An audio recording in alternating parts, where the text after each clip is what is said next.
श्री स्वामी समर्थ सर्वांना। आजच्या व्हिडिओमध्ये आपण पिठोरी अमावस्या कथा मराठीमध्ये पाहणार आहोत। वेळात वेळ काढून आपण ही कथा सर्वांनी नक्की ऐकावी। महादेवांची कृपा आपल्या सर्वांवर नक्की राहील। कमेंट बॉक्समध्ये हर हर महादेव नक्की लिहा।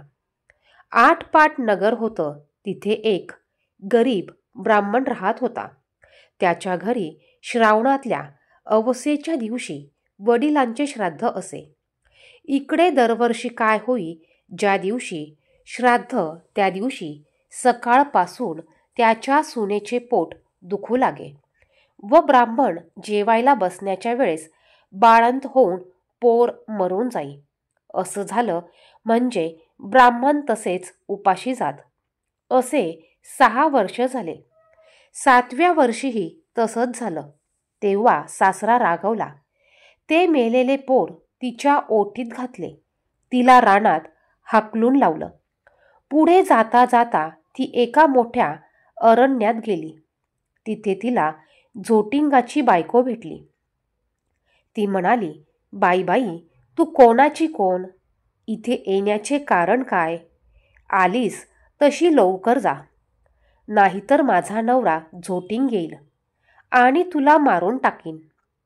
तेव्हा ब्राह्मणाची सून म्हणाली, तेवढ्या करताच मी इथे आले आहे। झोटिंगाची बायको म्हणाली, बाई बाई, तू इतकी जीवावर उदार का? तशी ब्राह्मणाची सून आपली हकीकत सांगू लागली।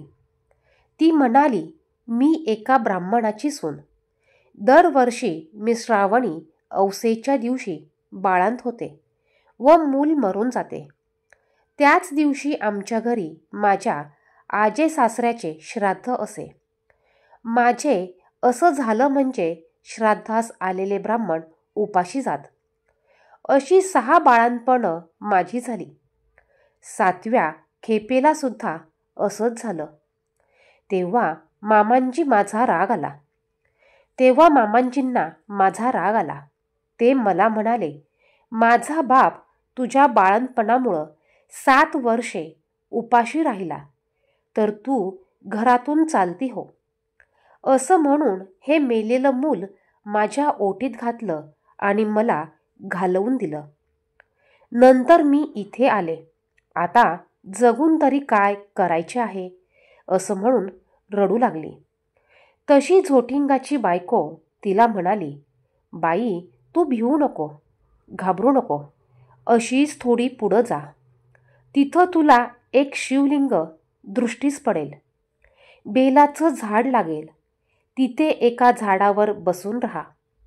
रात्री नागकन्या, देवकन्या, 7 अप्सरा बरोबर घेऊन तिथे पूजेला येतील। पूजा झाल्यावर खीरपुरीचा नैवेद्य दाखवतील आणि अतिथी कोण आहे म्हणून विचारतील। असे झाल्यावर मी आहे म्हणून म्हण। त्या तुला पाहतील, कोण कोटची म्हणून चौकशी करतील। तेव्हा तू सगळी हकीकत त्यांना सांग। ब्राह्मणाच्या सुनेने बरं म्हटलं। तिथून उठली, पुढे गेली। तो एक बेलाचे झाड पाहिलं, तिथेच उभी राहिली। इकडे तिकडे पाहू लागली। तो जवळच एक शिवलिंग दृष्टीस पडले। तशी ती शेजारच्या झाडावर बसून राहिली। इतक्यात रात्र झाली। तशी नागकन्या, देवकन्या आणि 7 अप्सरांच्या स्वाऱ्या सुद्धा आल्या। त्यांनी शिवलिंगाची पूजा केली, नैवेद्य दाखविला आणि अतिथी कोण आहे म्हणून विचारलं। त्याबरोबर ती खाली उतरली, मी आहे म्हणून म्हणाली। तेव्हा सगळ्यांनी मागे पाहिलं। त्यांना आश्चर्य वाटलं। तिची कोण कोटली म्हणून चौकशी केली। तिनं सर्व हकीकत सांगितली। नागकन्या, देवकन्यांनी तिच्या मुलांची चौकशी केली। तेव्हा अप्सरांनी ती दाखवली। पुढे त्यांना तिच्या 7 मुलांना जिवंत केलं आणि तिच्या हवाली केलं। पुढे तिला हे व्रत सांगितलं। 64 योगिनींची पूजा करायला सांगितली आणि मृत्यूलोकी हे व्रत प्रकट करायला सांगितलं। तशी तिने विचारलं, ह्याने काय होतं? अप्सरांनी सांगितलं, हे व्रत केले म्हणजे मुलं बाळं दगावत नाहीत, सुखासमाधानानं राहतात. पुढे ती त्यांना नमस्कार करून निघाली. ती आपल्या गावात आली. लोकांनी हिला पाहिलं. ब्राह्मणाला जाऊन सांगितले, भटजी भटजी, तुमची सून घरी येत आहे. त्याला ते खोटं वाटलं. अर्ध घटकेनं पाहू लागला. तो मुलबाळ दृष्टीस पडू लागली. पाठीमागून सुनेला पाहिलं. तसा उठला, घरात गेला. मुठभर तांदूळ तांब्यावर पाणी आणलं.